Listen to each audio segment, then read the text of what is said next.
सलमान खानच्या घराबाहेर गोळीबार झाल्यानंतर अनिल देसाईंनी सरकारवर टीका केली। अशा घटना चिंताजनक आहेत। राज्यात कायदा आणि सुव्यवस्थेचे धिंडवडे निघतात। महाराष्ट्राला अस्थिरतेकडे घेऊन जाण्याचा प्रयत्न आहे असंही अनिल देसाईंनी म्हटले। भाजपने लोकसभा निवडणुकीचा जाहीरनामा प्रसिद्ध केलाय। भाजप मुख्यालयात संकल्पपत्राची घोषणा करण्यात आली। मोफत रेशन, पाणी, गॅस कनेक्शनची घोषणा करण्यात आली।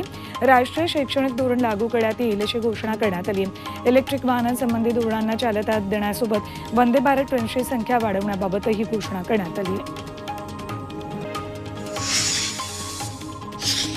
भाजपच्या जाहीरनाम्यावर संजय राऊतांनी सडकून टीका केली आहे। भाजपकडून रोज संविधानाची हत्या होती, त्यामुळे त्यांनी आजचा दिवस निवडल्याची प्रतिक्रिया संजय राऊतांनी दिली।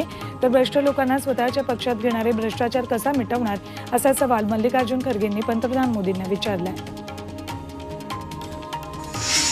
नाशिक लोकसभा जागे अमृत नोनी आर्थो प्लस, ये एक प्रूवन फॉर्मूला है। इसमें मौजूद नोनी फल के गुण और आयुर्वेदिक जड़ी बूटियां शरीर को जरूरी पोषक तत्व देने के साथ साथ हड्डियों और जोड़ों के घिसने, उनमें होने वाले सूजन और दर्द को रोकने में मदद करता है। दर्द मुक्त जीवन के लिए अमृत नोनी आर्थो प्लस। एकनाथ शिंदेची शिवसेना ही आग्रही आहे।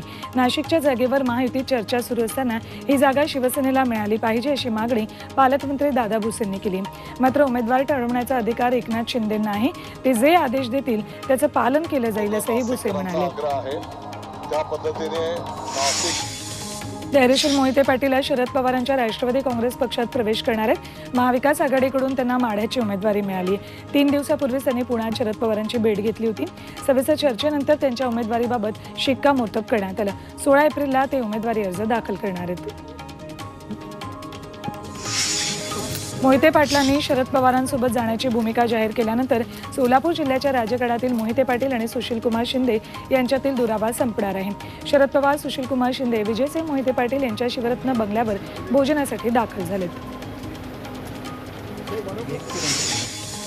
भविष्यात महाराष्ट्रातच नाही तर देशामध्ये चित्र बदलणार आहे। 400 जाऊन 200 जागा सुद्धा भाजप देशात जिंकू शकणार नाही असा विश्वास शेकाप नेते आमदार जयंत पाटील यांनी व्यक्त केला। अकलूजमध्ये भोजनासाठी शरद पवार आणि सुशीलकुमार शिंदेसोबत जयंत पाटीलही आले होते, त्यावेळी ते बोलत होते। भंडाऱ्याच्या साकोलीमध्ये आज अमित शहांची जाहीर सभा होती। भंडारा गोंदियातील महायुतीचे उमेदवार असलेल्या सुनील मेंढे यांच्या प्रचारासाठी अमित शहा सभा घेणार आहेत। या सभेची जय्यत तयारी पूर्ण झाली।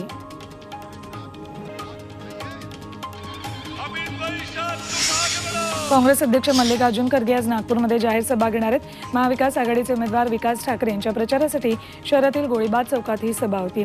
आधी आंबेडकरांना अभिवादन केलं जाईल, त्यानंतर काँग्रेस नेत्यांची बैठक होईल आणि शेवटी ते प्रचार सभा घेतील।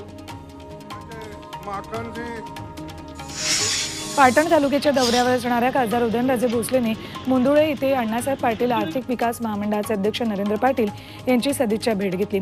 उदयनराजे आणि नरेंद्र पाटील दोघेही साताऱ्यातून लढण्यास इच्छुक आहेत। त्यातच या दोघांच्या भेटीमुळे चर्चांना उधाण आले।